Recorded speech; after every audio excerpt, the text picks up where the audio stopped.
Tuesdays can be unpredictable at Car and Driver. For example, one Tuesday this past July there was suddenly not one but two Bugatti Veyron 16.4 Grand Sports shimmering in the sunlight by our doorstep.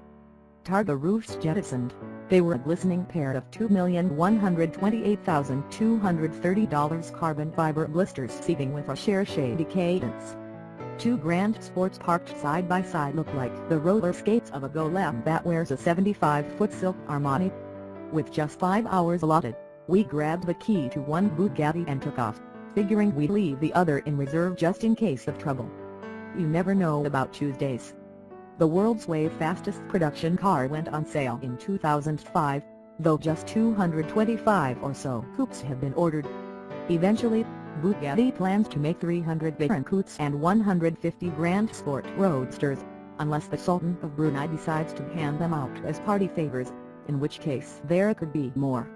With time to reflect on what was wrought by 21st century technology enslaved to an ancient impulse to express wealth and power, we've come to some conclusions.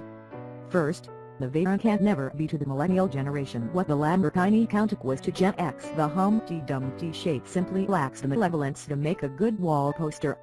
And the Veyron doesn't have scissors doors. Also, Ferdinand and Peach's nuts. Madmen don't often get to run major car companies. The Volkswagen chairman with the long inseam and burnished forehead, last seen dining on the bones of Porsche after it launched a plucky and ultimately futile takeover of VW, is an engineer with a reliable taste for the bizarre and inscrutable. Peach has run VW and its various children, including Bugatti, as his personal fetish factory since 1993. It's been a glorious spectacle. There were freakish W12 and W8 engines.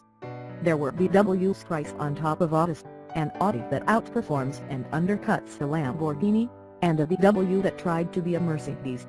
Remember the Phaeton and its $200 million glass factory with Canadian maple floors.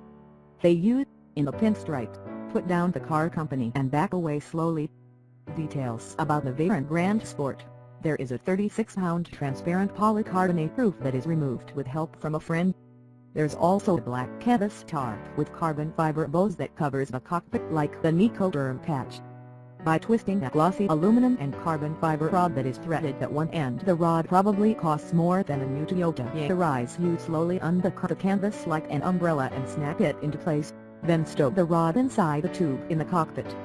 With the roof affixed, you can match the Bugatti Coupe's full 253 mph top speed if you own a considerable section of interstate freeway. With the umbrella in place, Bugatti strongly advises not exceeding 100 miles per hour, which is roughly the high end of second gear. With no roof, the Grand Sport's corrupted aerodynamics permit only 224 miles per hour, which we strongly advise against if you've ever had hair transplants.